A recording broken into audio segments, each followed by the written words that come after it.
Hi guys, welcome to my channel Shah or Share Bazaar. And I am Rohan Shah. I'm an investor for past 5 years in the equity markets. And during this 5 years of journey, I have made a lot of money and I've also lost a lot of money. And whenever I've lost money, there have been important lessons that I've learned. And no matter how tough the journey was, a lot of suffering was there, but somewhere it was interesting and life changing in a way. My purpose of creating this channel is just to share my learnings, understandings of the markets with y'all so that y'all don't have to pay the price that I had to pay. And I hope it lives up to that purpose. With that, let me directly come to today's topic, which is techno fund analysis. Now, this is one of my favorite concepts because this is not only one of the most logical approaches to the market, but it is proven, it's fun, and sometimes it can also be easy. So, let's get on with it. So, techno fund analysis is a combination of technical analysis and fundamental analysis. Now we all know technical analysis is starting and fundamental analysis is basically understanding the performance balance sheets P&L of a company. जब technical analysis की बात करते हैं तो ये हमको एक particular share की सप्लाई और डिमांड समझने के लिए मदद करता है कि क्या लोग इसको प्राइस बाय कर रहे हैं तो उसकी प्राइस ऊपर जाएगी और चार्ट पे बुलिश ट्रेंड बनेगा। अगर लोग इसे बेच रहे हैं, अगर उनका परसेप्शन चेंज हो गया या कंपनी में कुछ चेंज हो गया है तो बेचेंगे। चार्ट में प्राइस का डाउनवर्ड ट्रेंड है तो बेयर ट्रेंड शुरू हो जाएगा। At the same time technical analysis helps us to gauge the sentiment of the market or broader people towards a particular security or towards the market as a whole. क्योंकि sentiment बहुत ज़रूरी है। आपको याद होगा जब नोटबंदी हुई थी, नोटबंदी के एक दिन पहले मेरे पास कुछ 20,000 रुपए थे कैश में। मुझे लगा यार मैं तो अमीर हूँ, कैश है, पार्टी करेंगे। रात को मोदी जी बोले, हम सुबह उठे और वो बंडल बंडल ही थे, कागज के टुकड़े थे। There was no value to that money because suddenly overnight the perception towards those currency notes had changed and no one was accepting it, and hence something similar happens in our market, wherein at one point of time in one particular financial year, some sector or a particular stock is favorite of the market because the perception is very bullish in terms of how it will perform in future, and sometimes it turns so negative that the company may not do well, the company may go through a turmoil, the sector is not doing great, and hence it may enter a bear phase.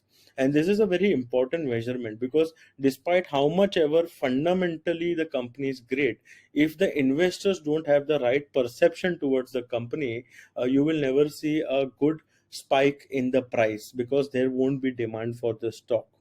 Hence, if you talk from a pure investor point of view, the favorite combination that we want is we want to go and identify things and stocks which are not in demand today, but it will come in demand tomorrow.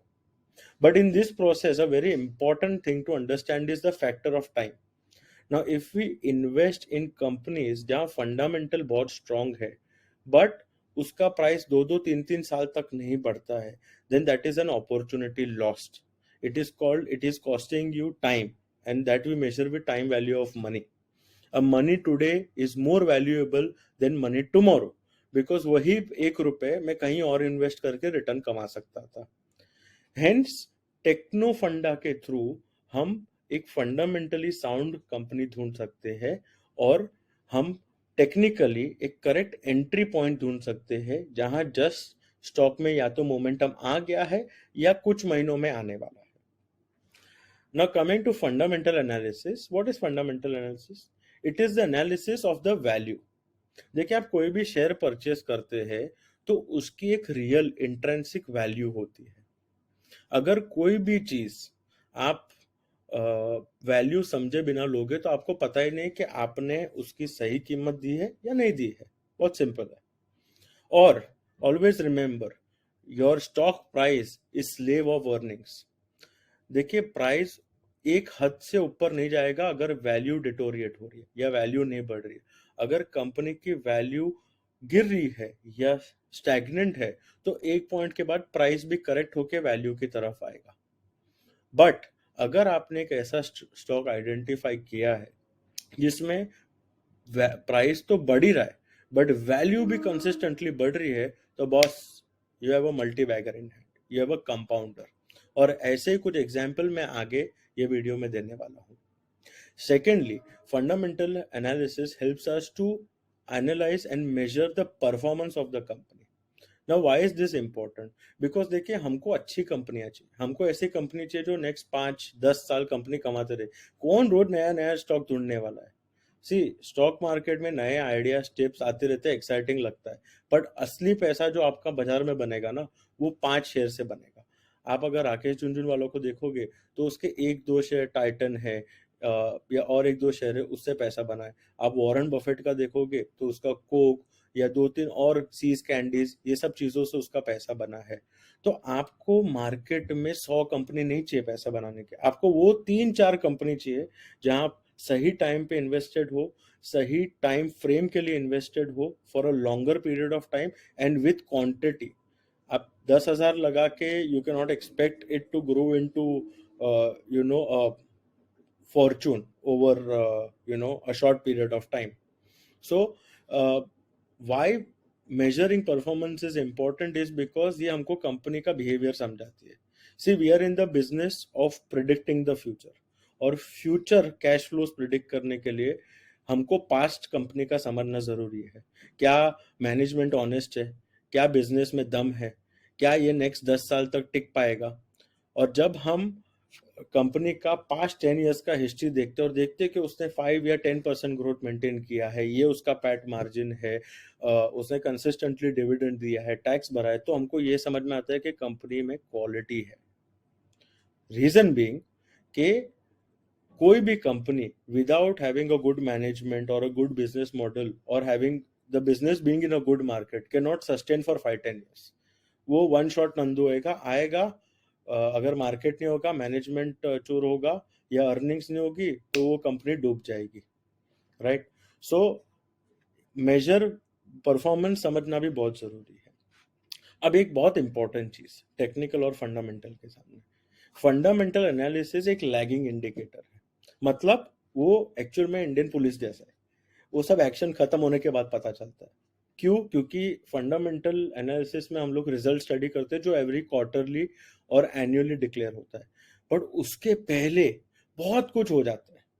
और hence इसलिए market में जब हम result के पहले CNBC पे सुनते हैं कि आज रिजल्ट का एक्सपेक्टेशन ये है, ये एनालिस्ट प्रिडिक्ट करते हैं based on past performance, past growth rates.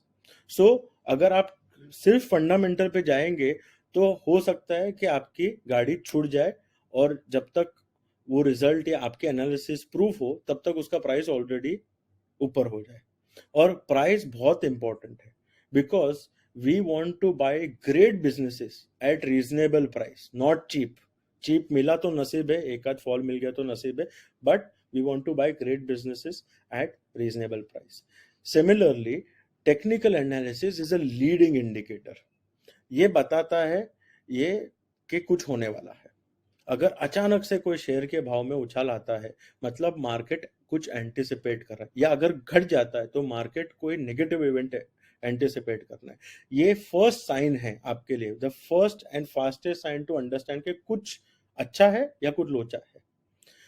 And that is why जब हम ये दोनों चीजों को कंबाइन करके वापरते हैं तो बॉस, रिटर्न्स अलग ही हो जाते हैं। Now, to give you some more perspective about power of Techno Funda, imagine अगर आपने 1 लाख रुपए, सिर्फ 1 लाख रुपए बजाज फाइनेंस में 2013 में लगाए होते, वो पैसा 2020 में 60 लाख रुपए हो जाते। जस्ट इमेजिन, मतलब ऐसे टाइम पास करते करते कोई दोस्त ने बोला और बजाज फाइनेंस लेके ऐसे लाख रुपए का रख दिया होता तो उसके 60 लाख हो जाते थे यार। ऐसा कहाँ मिलता है? कौन से बिजनेस में ऐसा मिलता है? पर ये कैसे पॉसिबल है? हम कैसे आइडेंटिफाई? ये सब सुनने में तो बहुत अच्छा लगता है, आपको भी लग रहा होगा अरे अब ये तो हो गया, आप बोल रहे हैं, अब एग्जाम्पल देके क्या फायदा? एग्जैक्टली। सो थ्रू टेक्नो फंडा analysis we can find such opportunities which will create the similar kind of returns and wealth in next 10 years. Let me give you a more precise example. Let's take Bajaj Finance as an example. So if you were in the markets in 2013 और आप खाली charts देख रहे होते, अगर आप ये arrows देखोगे तो आप देख पाओगे कि एक बड़ा अपमूव है और उसके बाद कंसोलिडेशन है और फिर बड़ा अपमूव है. अब इसमें आपको और कुछ नहीं पता चल रहा है, बट क्या आपको क्यूरियोसिटी नहीं आनी चाहिए कि भाई ये ऐसा कैसा आड़ा टेढ़ा ऊपर जा रहा है? कुछ तो कारण होगा इसके पीछे. There has to be some solid reason for the price to be supported. If not, then the price will fall. Still you don't know if it's a good investment or no, but you're curious why the Bajaj Finance stock is in such a demand. Hence, if you had the curiosity, you would have moved to the next using and going and seeing the fundamental analysis.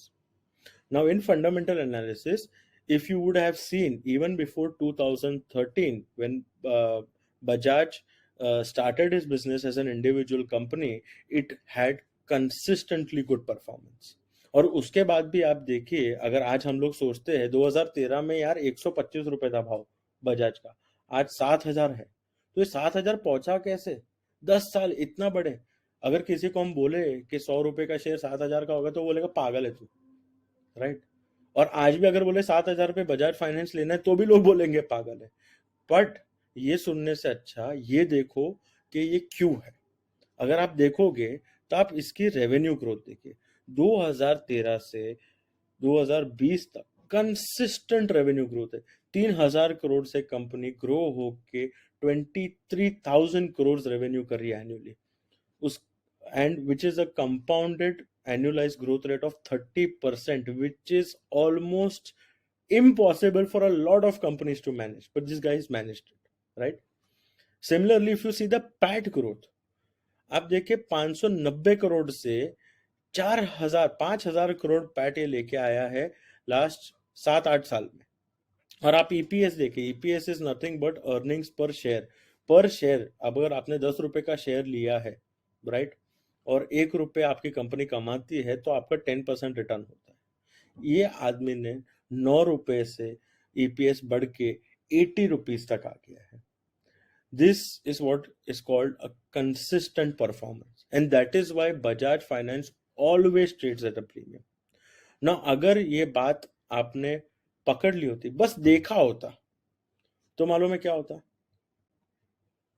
आप NSC के बच्चन होते.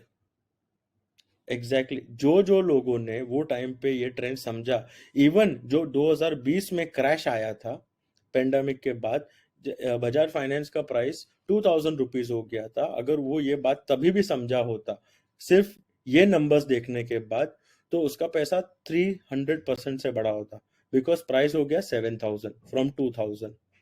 तो हुए ना आप NSC के बच्चन. सो अगर ये टेक्निक इतनी अच्छी है तो हम इसको कैसे कर सकते हैं? तो मैं ये वीडियो में इतना डिटेल में नहीं जाऊंगा, but I will give you a very good overview of how we can approach this.